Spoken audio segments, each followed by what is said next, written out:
میں آپ کے سامنے اہل بیت کی 2 شادیاں پیش کرتا ہوں، 2 شادیاں، ذرا اس سے دیکھیں کہ ہمیں اس سے کیا سبق ملتا ہے۔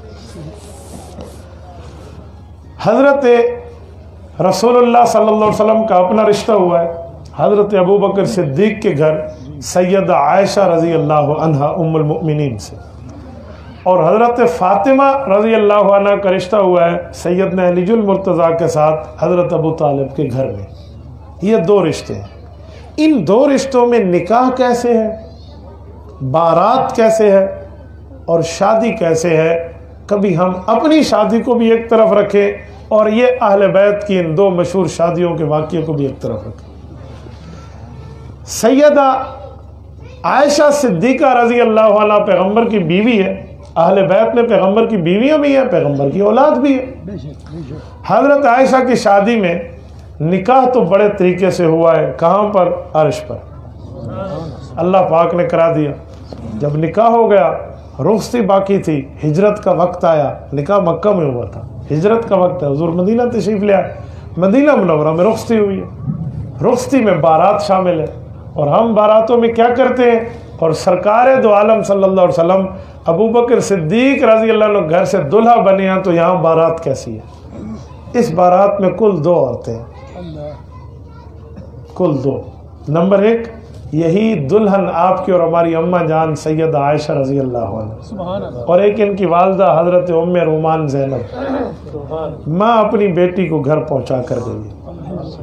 آج کے دور میں اگر بارات میں عورتیں نہ جائیں نا، ہمارے ہاں یہ سمجھا جاتا ہے بے لگے کھتے نہیں نہ دہے کوئی کوئی، یہ ہمارے ہاں غلطی ہے کہ ان کا آگے پیچھے کوئی ہے نہیں تو ان کو پاس کوئی آیا نہیں ہے، حالانکہ یہ طریقے کی بات نہیں ہے۔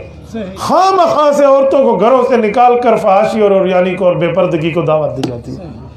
میں یہ نہیں کہتا کہ بارات حرام ہے، میں یوں نہیں کہہ رہا، لیکن میں آپ کو صحابہ اور اہل بیت کے گھر کا ایک طریقہ بتا رہا ہوں کہ دیکھو اچھا طریقہ یہ ہے۔ ایک شادی اور پہ آئے، سیدہ کائنات حضرت فاطمہ الزہرا اماں جان رضی اللہ عنہ، اماں فاطمہ کا نکاح ہے حضرت علی المرتضیٰ سے۔ اماں فاطمہ سے حضور علیہ السلام نے پوچھا ہے کہ میں آپ کا نکاح وہاں کروں، آپ راضی ہیں؟ ایک سوال میں کر رہا ہوں، توجہ رکھنا، کیا رسول اللہ اپنی مرضی سے شادی فرما دے تو پوچھنے کی ضرورت تھی؟ پیغمبر تو ولایت اعلیٰ کا درجہ رکھتا ہے امت کے لیے یار، والد کا کیا تعلق ہوگا بیٹی کی ولایت پر جو نبی کا امت پر ہے؟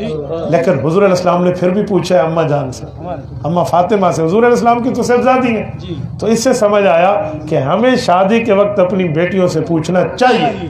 یہ جو نہیں پوچھے جاتے ہیں نا، اسی پر پھر لڑائیاں بنتی ہیں، فساد بنتا ہے۔ ہم چاہتے ہیں شادی خانہ آبادی ہو، تو وہ شادی خانہ آبادی نہیں بنتی، اللہ نہ کرے کبھی خانہ بربادی بن جاتی ہے۔ اس کی بنیادی وجہ کہ پوچھا نہیں جاتا۔ دیکھیں ماں باپ نے تو شادی کر کے بچے پیدا کر لیے، اب وہ لڑکی ہے، ہو سکتا ہے اس کی کوئی مرضی ہو، شریعت کہتی ہے اگر نکاح میں مرضی کو دیکھا جائے، کوئی اور غلط کام نہ ہو تو وہ مرضی ماننا جائز ہے۔ یہ میں قرآن کی آیت پڑھ دیتا ہوں، سورت نمبر 4 سورت نساء پہلے رکوع کی آیت ہے۔ اللہ فرماتے ہیں فَانْكِحُوا مَا طَابَ لَكُم مِّنَ النِّسَاءِ، جہاں تمہارا جی چاہے اس جگہ شادی کرو۔ ما طاب لکم، طیب قلب سے، دل کی چاہت سے، زبردستی سے نہیں۔ اس سے پتہ چلا کوئی دل کی چاہت بھی شادی میں شامل ہے، تو وہ لڑکا ہو یا لڑکی ہو اس سے پوچھ لینا چاہیے۔ اگر والد نہیں پوچھ سکتا، شرما رہا ہے، تو اپنی بیوی کو کہہ کہ ماں کے ذریعے تو پوچھ سکتا ہے نا۔ اپنی بیٹی کو دیکھے گا کہ اس کی گپ شپ ماں کے ساتھ ہے، اس کی گپ شپ خالہ کے ساتھ ہے، اس کی گپ شپ پھوپھی کے ساتھ ہے، کس کے ساتھ ہے، کچھ تو پوچھا جائے گا نا۔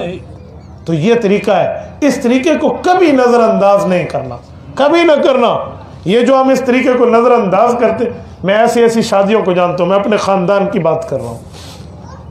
ایک جگہ ہمارے قریبیوں کی شادی ہو رہی تھی، میرا شرم وہاں پردہ بھی نہیں تھا، ان نے مجھے بلایا دعا خیر کے لیے، تو میں نے اپنے اس بزرگ سے پوچھ لیا جس کے گھر میں شادی ہو رہی ہے، میں نے کہا آپ نے بچی سے پوچھا ہے؟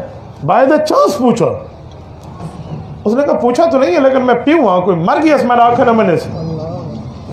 میں نے کہا آپ کہتے ہیں اس کا کوئی مر گیا ہے، میرا کہنا نہیں مانے گی؟ حضور علیہ السلام تو اپنی بیٹی سے پوچھتے تھے، کیا آپ کی بیٹی حضرت فاطمہ سے زیادہ اور آپ اللہ کے رسول سے بڑھ کے؟ تو اس کے دل پہ لگی، وال کیا کرا؟ میں کہ جی پوچھو. مجھے کہتے ہیں میں تو نہیں پوچھتا، اس کی ماں کو کہہ دے. میں کہ جی ماں کو کہہ دے. میرا پردہ نہیں تھا، وہ جگہ ایسی ہے شرعاً بھی پردہ نہیں تھا. تو انہوں نے کہا جی آپ ان کی امی کے ساتھ جا کر پوچھ لیں.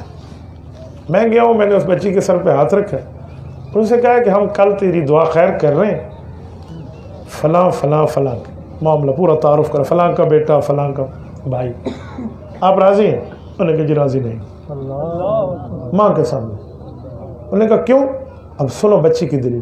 اس نے کہا مجھے باپ نے عالم بنایا، میں عالمہ ہوں، 10ویں پاس ہوں، اور جو لڑکا ہے وہ صرف بکریاں چراتا ہے، وہ میری ٹکر کا نہیں ہے، دیندار نہیں ہے. مجھے کوئی پڑھا لکھا دے دو، میرے خاندان میں 4 5 6 رشتے ہیں، کوئی عالم ہے، کوئی حافظ و قاری ہے، ان میں سے کوئی دے دو، آپ کی جو مرضی ہے، لیکن میں ان پڑھ کے ساتھ شادی نہیں کروں گی. میں نے اس کی ماں کو کہا سن لے. انہوں نے کہا سن لے. میں نے کہا لڑکی نے کوئی لڑکا متعین نہیں کیا، آپ کی مرضی پہ چھوڑا ہے، لیکن جو دلیل اس نے دیا نا کہ مولوی کے لیے ہو، مجھے پڑھایا کیوں تھا؟ میں اس گھر جاؤں گی، میں وہاں جا کر کیا کروں گی؟ مجھے اپنے جوڑ کا خاوند چاہیے. ہم واپس آئے، اس کے باپ کو بتایا تو اس کے باپ تھوڑا سا ناراض ہوا. میں نے کہا آپ ناراض ہوں گے، میں دعا خیر کرانے نہیں آتا، تو سا جانا تو کام جانے، شریعت کے مسئلے کو نہیں ماننا یہ کوئی بات ہے؟ بہرحال وہاں شادی ہوئی جہاں بچی کہہ رہی تھی، لڑکا بھی حافظ اور عالم ملا. آج 5 سے 6 بچوں کی ماں ہے وہ، اور ان کے بچے قرآن کریم پڑھ رہے ہیں. میں نے نہیں دیکھا ان کی کبھی لڑائی ہوئی ہو. اس کا والد آج کل مجھے ملتا ہے تو مجھے کہتے ہیں مفتی صاحب اللہ بھلا کری تھا، صلاح رہبری کی تھی یوں والے. تو ہم شریعت کے مسئلے کو فالو کیوں نہیں کرتے؟ جب اللہ کے رسول پوچھ رہے ہیں، ہم کوئی اوپر آ گئے یا ہماری بچیاں کوئی بی بی پاک سے اوپر آ گئی ہیں؟ تو پوچھنا چاہیے. حالانکہ بی بی پاک کا انکار نہ ہوتا، حضرت علی المرتضیٰ سے حضور نے پھر بھی پوچھا.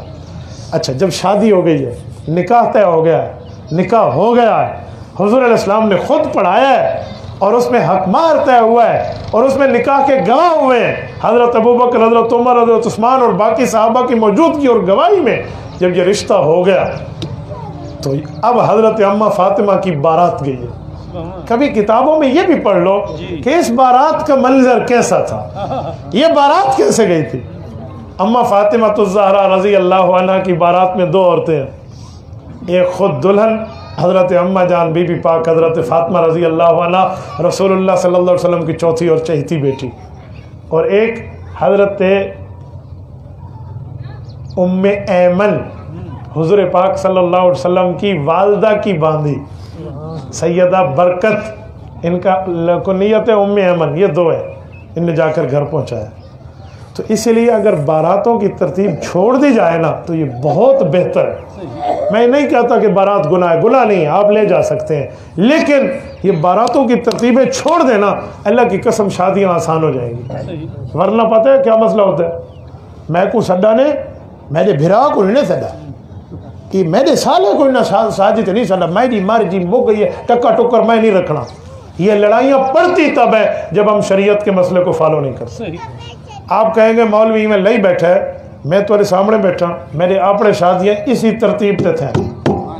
میں نگو سامانا میرے 7 بھیڑی ہیں، حضرت 3 بھرا ہیں، بھیڑ بھراواں دی کل اولاد ملا کے کوئی 65 بڑے جی ہم بڑے جیسے بڑھتے ہیں، ایک 8 ڈاڈا بالو میں نسو لے کر لو حساب. میرے سے تو کوئی ناراض نہیں ہے، میری اتنی بڑی فیملی ہے. یہ ساری امی آدھی ہوتی ہے، یہ سارے بھیڑی کو اکٹھیاں نہ یا کرو، محلے تو کھٹڑے منگنے پودے، ٹھیک ہے نا. تو مجھ سے تو کوئی ناراض نہیں ہے، ہم نے تو شریعت پہ عمل کیے، تو شریعت پہ عمل کریں گے نا، مسئلہ نہیں ہے. میں آپ کو اپنا واقعہ سناؤں. اب میری سالی کی شادی تھی، میں اس بارات میں نہیں گیا، میری بیوی بھی اپنی بہن کی بارات میں نہیں گئی. کیوں؟ میں نے اپنی بارات میں انہیں بلانے کے لیے مجبور نہیں کیا تھا. اب میرے لیے مسئلہ بھی نہیں ہے، ہم شادی میں گئے ہیں، نکاح میں گئے ہیں، تحفے دیے ہیں، مبارک دی ہے، شادی اٹینڈ کی ہے، باراتوں کے چکر میں ہم جانے والے نہیں تھے. سگی بہن کی بارات میں وہ نہیں گئے. انہوں نے کہا کیوں؟ سنت طریقے پر میں نے بھی عمل کیا، یہ بھی عمل کریں گے. کوئی لڑائی نہیں ہے. لڑائیاں ہوتی تب ہے بھئی سارے کو سلام گھل دیا لیتے ساکو نہیں دیں دے، تب رولا پڑتا ہے، تب مسئلہ بنتا ہے. تو شریعت کو دیکھ لینا، کبھی بھی مسئلہ نہ بنے. یہ حضور علیہ السلام کے گھر سے بنا.